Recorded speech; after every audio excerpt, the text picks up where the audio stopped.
Welcome to Constant TV, where legitimacy and consistency rule.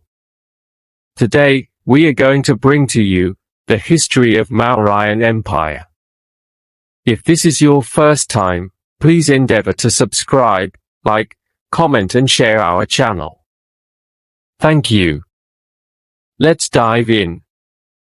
India is an Asian country with vast number of traditional and cultural beliefs within which many traditional rulers governed different empires. One of the then and most powerful empire was Mauryan Empire. In this video, we're going to bring to you how Mauryan Empire, under the administration of Chandragupta, became most powerful and economically strong. After the death of Alexander the Great in 323 BCE, Chandragupta led a series of campaigns in 315 BCE to take satrapies in the Indus Valley and northwest India. When Alexander's remaining forces were routed, returning westwards, Seleucus I Nicator fought to defend these territories. Not many details of the campaigns are known from ancient sources. Seleucus was defeated and retreated into the mountainous region of Afghanistan. The two rulers concluded a peace treaty in 303 BCE, including a marital alliance. Under its terms, Chandragupta received the satrapies of Paropamisadae, Kamboja and Gandhara, and Arachosia, Kandahar, and Gedrosia, Balochistan. Seleucus I received the 500 war elephants that were to have a decisive role in his victory against Western Hellenistic kings at the Battle of Ipsus in 301 BCE. Diplomatic relations were established and several Greeks, such as the historian Megasthenes, Deimachus and Dionysius, resided at the Mauryan court. Megasthenes in particular was a notable Greek ambassador in the court of Chandragupta Maurya. His book Indica is a major literary source for information about the Mauryan Empire. According to Aryan, Ambassador Megasthenes, c. 350 c. 290 BCE, lived in Arachosia and traveled to Pataliputra, 67. Megasthenes' description of Mauryan society as freedom-loving gave Seleucus a means to avoid invasion. However, underlying Seleucus' decision was the improbability of success. In later years, Seleucus' successors maintained diplomatic relations with the empire based on similar accounts from returning travelers. Chandragupta established a strong centralized state with an administration at Pataliputra, which, according to Megasthenes, was surrounded by a wooden wall pierced by 64 gates and 570 towers.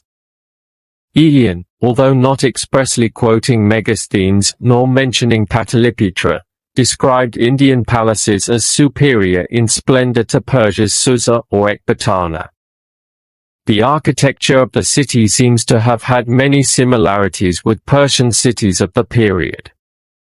Chandragupta's son Bindusara extended the rule of the Mauryan Empire towards southern India.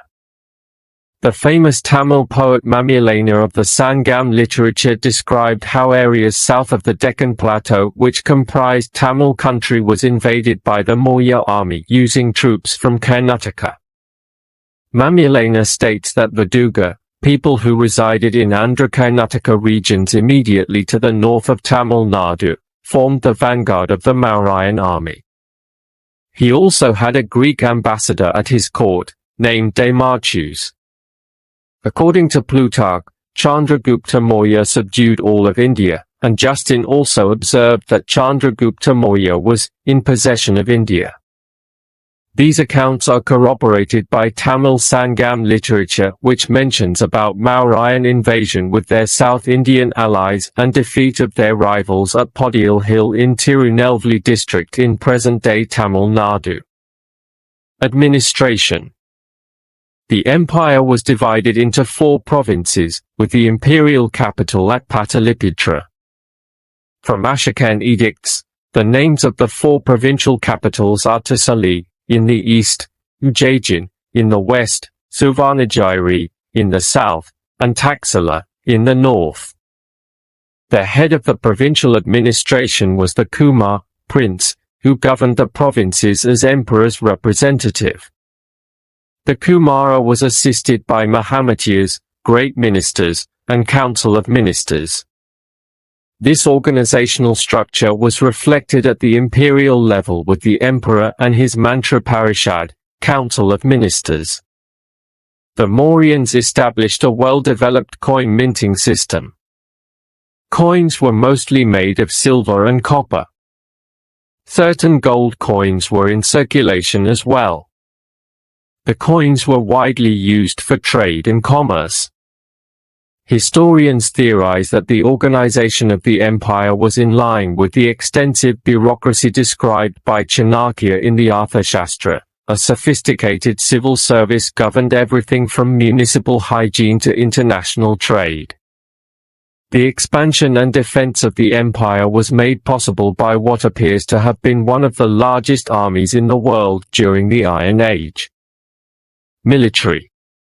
According to Megasthenes, the empire have a strong military of 600,000 infantry, 30,000 cavalry, 8,000 chariots, and 9,000 war elephants besides followers and attendants. A vast espionage system collected intelligence for both internal and external security purposes. Having renounced offensive warfare and expansionism, Ashoka nevertheless continued to maintain this large army, to protect the empire and instill stability and peace across West and South Asia.